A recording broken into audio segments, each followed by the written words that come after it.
Shalom, I'm Rabbi Levi Wolff, and I'm speaking to you from the Art Gallery at the Central Synagogue in Sydney, Australia.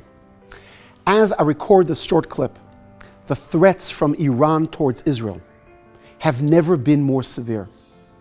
There is this underlying and profound sense of anxiety, not only in the Jewish community, but among all those who cherish the values of the West. So let me share this important message with each of you today. Jewish survival was never a natural thing. According to all statistics, we shouldn't be here today. The one thing nations all agreed upon was their hatred to the Jew. Dictator after dictator, superpower after superpower, from the pharaohs in ancient Egypt to Nebuchadnezzar of Babylon, from Stalin to Hitler. Almost every great power that ever lived defined the Jew as a target for abuse or complete annihilation. Jews have been expelled from nearly every country in which they resided. Hungary, Austria, Germany, Lithuania, Spain, Russia, Poland, countries of the Middle East, and of course North Africa, and our ancient homeland from the land of Israel. If we were rich, we were accused of stealing. If we were poor, we were labeled as parasites. If we take sides in a conflict, we must be looking to gain on others' expense. If we stay out of a conflict, we're accused of being traitors. If we're in a foreign land, we're told, we don't belong, go home. When we finally do, we're told, we're occupiers, get out. We simply can't win. And yet, this tiny people, in terms of numbers, a speck of dust, just won't go away. It makes no sense. It's a miracle. 300 years ago, King Louis XIV of France famously asked the great French philosopher, Blaise Pascal, to give him proof of the supernatural. Pascal answered, "The Jews, Your Majesty, the Jews." An astonishing answer. The best proof of the supernatural that Pascal could think of was the Jews. It was the prophet Isaiah who famously said, "Atem Edai, you are my witnesses."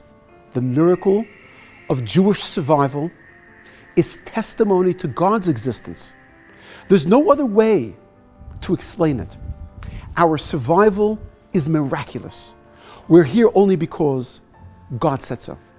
But here's the thing. We guarantee that special divine treatment by holding steadfast to our traditions.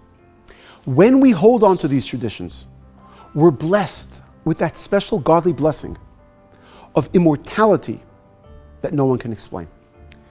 And so, dear friends, there is no better time than right now to reinforce our connection to our Torah, our mitzvahs, our traditions.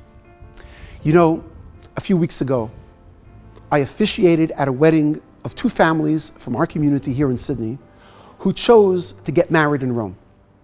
I noticed something powerfully symbolic when standing together with this couple under the chuppah, under the wedding canopy, in a garden in ancient Rome.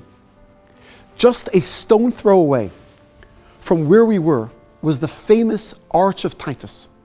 The arch built to honor General Titus when he led the Roman Empire 1,900 years ago in destroying the Jewish temple in Jerusalem and taking tens of thousands of Jews as slaves with him back to Rome. In fact, many of the architectural masterpieces that are today in the city of Rome, like the Colosseum, they were built by those Jewish slaves. The Arch of Titus memorialized the Jew. It literally celebrated what they thought was the demise of the Jewish people. In the words found there, Judea capta, Judah was captured and vanquished by the Roman Empire.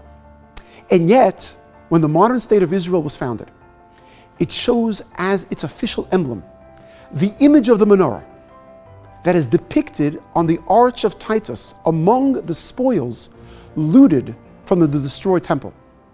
Why was this specific menorah, why was that chosen as a national emblem of the state of Israel? Because despite its origins as a symbol of defeat, it has been transformed into a powerful symbol of rebirth and a new beginning of the Jewish state. And today, ladies and gentlemen, if you walk through the streets of Rome, you will not find a single descendant of Titus or the mighty Roman Empire. They're gone. Nothing left of them. Nothing but bricks and rubble. But that little Jewish nation, they're still here. As the saying goes, Veni, vidi, vici. I came, I saw, I conquered. 2,000 years later, we are here, alive and well, practicing the very traditions that the Tituses of the world, along with the today modern evil entities like Hamas and the Iranian regime, try to eradicate. We are a walking miracle. There is simply no other way to say it. Yes, we are living in trying times, but as David Ben-Gurion, the first Prime Minister of Israel, aptly put it, in Israel, in order to be a realist, you must believe in miracles. And so, dear friends, with the ongoing protection of God and a strong Israel, we will continue to not only strive, but thrive. God bless you.